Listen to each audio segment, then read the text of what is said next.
White can play rook e3. Wait, no, white can't play rook e3.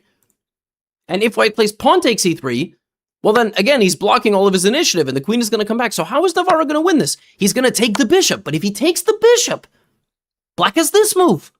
Rook f7. Now the queen has to move, and the knight can take the rook or even the bishop, but what do you do here? I'll tell you what you do.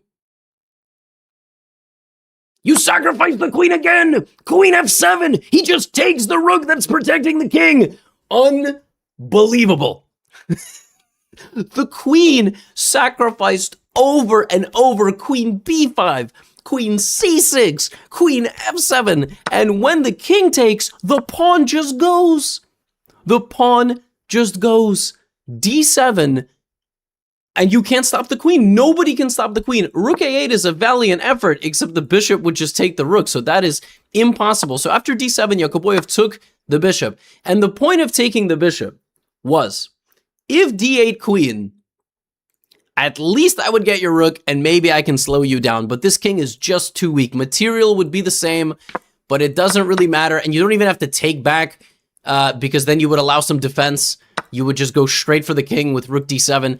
But Navarra is a man after my own heart. And so here, rather than promoting the queen, Navarra, sacrifice the rook! Rook e7 check! One more dagger in the heart of the black king. And the point of this move is that the knight will not be taking the rook.